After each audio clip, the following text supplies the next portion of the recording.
UPSC हो या मैंने जीपीएससी क्लियर किया, क्लास 1 गुजरात में रैंक 34 था, यूपीएससी क्लियर किया, rank 570, IPS, becoming the youngest IPS of Gujarat at such a early age, and then people come to you and बोलते हैं आप बहुत नसीबदार है, यू आर वेरी लकी.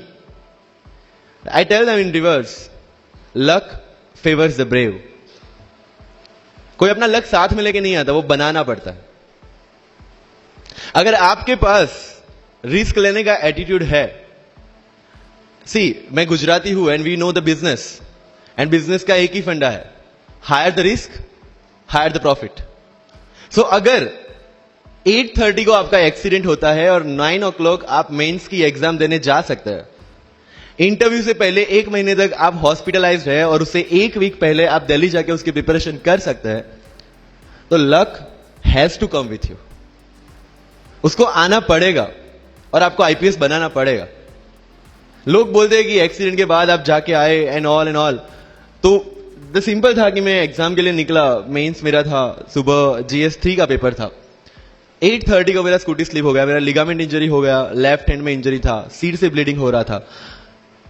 लेकिन मेरे पास 2 ऑप्शन थे. मैं खड़ा हुआ, मैंने देखा, okay my right hand is safe, and I decided I will go to the exam hall and write the exam.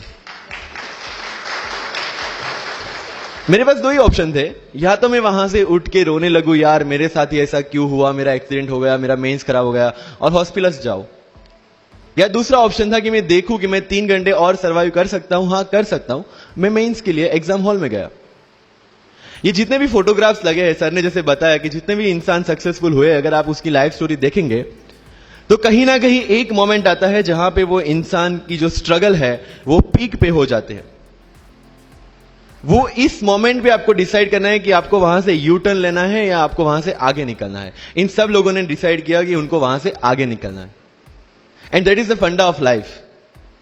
Success उन्हीं को मिलता है जो इस स्ट्रगल वाले मोमेंट से आगे निकलने की सोचता है.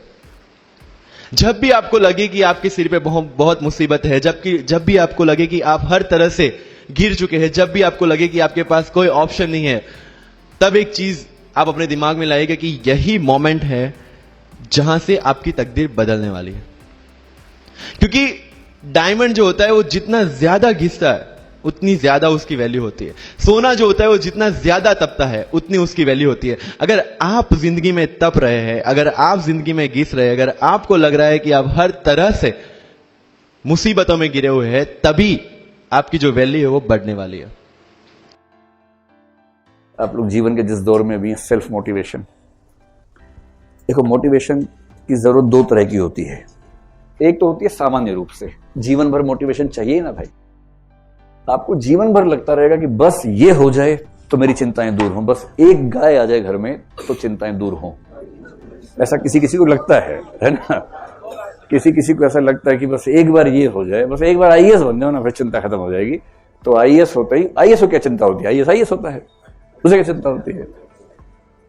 पर सही बात यह है कि पहली बात तो जीवन के हर दौर में निराशा के क्षण आपके सामने आते ही रहेंगे. कितना भी जोर लगा लीजिए, जीवन में अंधेरा कई बार आएगा और गहरा अंधेरा आएगा. उन क्षणों में खुद को सहेज के रखना, संभाल के रखना, एनर्जी बनाए रखना, ये मजाक नहीं होता है. उस समय क्या चाहिए आपको? सेल्फ मोटिवेशन चाहिए. एक तो मोटिवेशन जो है दूसरे कर रहे हैं, आपके आसपास के लोगों की भी जिम्मेदारी बनती है. जैसे अगर आप डिमोटिवेटेड हैं और आपके पेरेंट्स को पता लग जाए तो वो फिर क्या करते हैं, फोन पे ही मोटिवेशन का मंत्र फूकना शुरू कर देते हैं. अरे बेटा तुम्हारा कैसे नहीं होगा, अरे बेटा तुम 6ठी क्लास में गली में टॉप किए थे, तुम तो क्या बात करते हो. तुम तो बेटा बहुत ही अच्छे हो, तुम्हारे मैथ्स में 100 में 100 नंबर आए थे एक बार. तो ऐसी बातें बोल बोल के वो चाहते कि आप मोटिवेशन महसूस करें. ये तो हुआ मोटिवेशन दूसरों द्वारा. पर दूसरों के चक्कर में कब तक रहेंगे भाई. दूसरे तो जब जब मिलेंगे ठीक है मोटिवेट कर देंगे. और इस दुनिया में बेसिकली केवल 2-3 लोग, आपके माता पिता और शायद भाई बहन, उनके अलावा कोई आपको मोटिवेट बहुत प्यार से करेगा नहीं. क्योंकि बाकी सब आपको मोटिवेट करते हुए मनी मन कामना करते हैं कि ज्यादा सफल नहीं हो तो ठीक रहेगा. फूफा और मौसा कितना मोटिवेट करेंगे भाई. अगर आप ज्यादा सफल हो गए तो वो खुश होंगे, तनाव में आ जाएंगे, तनाव में आएंगे. केवल 2 व्यक्तियों के बारे में कल्पना है कि उनको तनाव नहीं होगा आपकी सफलता से, वो आपके पेरेंट्स हैं. टीचर भी हो सकता है, सही बात है, हाँ हो सकता है. तो मतलब वही 2-4 लोग आपके जीवन में ऐसे होंगे जो आपकी खुशी में केवल खुश होंगे, जो आपकी सफलता में केवल खुश होंगे। बाकी तो बहुत सारे लोगों को तनाव ही होगा। अब सारा मोटिवेशन वहां से लेंगे तो कैसे काम चलेगा? एक उम्र के बाद खुद भी तो कुछ करना पड़ता है। तो सेल्फ मोटिवेशन एक तो निराशा के क्षणों में, और दूसरा निरंतर जीवन भर, क्योंकि जीवन में केवल चुनौतियों का चेहरा बदलता है, चुनौतियां कभी कम नहीं होती हैं। आईएएस बनेंगे, उसके बाद चुनौतियां अलग किस्म की होंगी। सीएम कहेंगे सबसे अच्छा डीएम ये है, तो सबसे मुश्किल जिला दो, वहां सब सुधार देगा। एक मुश्किल जिला सुधारते सुधारते आप लहूलुहान हो गए हैं, तब तक दूसरा मुश्किल जिला आपके सामने तैयार खड़ा हुआ है। आप कह रहे सीएम साहब थक गया हूं, सीएम कह रहे नहीं तुम थक नहीं सकते हो, जिले को जरूरत है, राज्य को जरूरत है, संभालो, ये वाला जिला संभालो।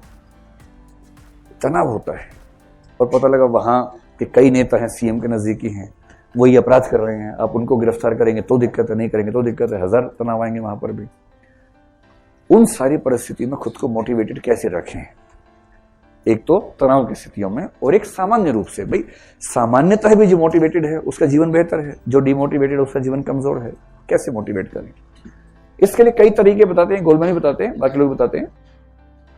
जैसे इसका एक अच्छा तरीका तो ये माना गया है कि अगर आप एक मोड कहते हैं मनोविज्ञान में, ऑटो सजेस्टिव मोड, इसका इस्तेमाल आप करते ही होंगे, बस इसका नाम शायद पहली बार सुन रहे होंगे। ऑटो सजेस्टिव मोड का मतलब होता है खुद को लगातार सलाह देते रहना, खुद को सुझाव देते रहना।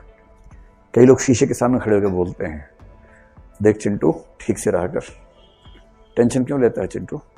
कौन बोल रहा है? चिंटू ही बोल रहा है। शीशे के इधर वाला बोल रहा है, शीशे के अंदर वाला सुन रहा है। अरे चिंटू तेरे से अच्छा कोई नहीं है, तो सबसे अच्छा है, तो ठीक से, कितनी बढ़िया आंसर राइटिंग करता है, डर मत, एक टेस्ट में नंबर है तो क्या हो गया, कल फिर से अच्छा आंसर लिख चिंटू और फिर सब ठीक होगा।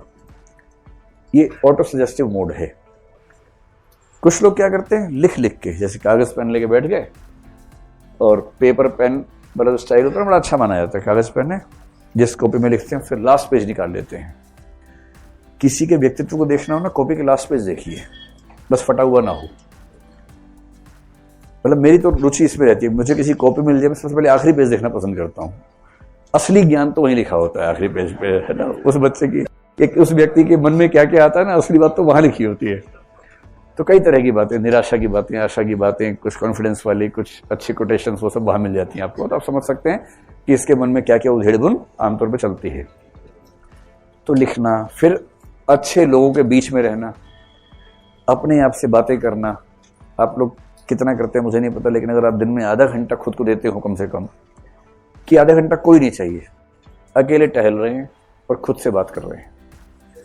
मैंने कई लोगों को देखा जो खुद से आधा घंटा बात करके इतना मोटिवेटेड हो जाते हैं कि उनको किसी और की सलाह की बहुत जरूरत उसके बाद नहीं बचती है। ये सब उपाय जो व्यक्ति बेहतर कर लेगा उसको हम बोलेंगे कि उसका सेल्फ पर कंट्रोल इस सेंस में भी बहुत बेहतर है।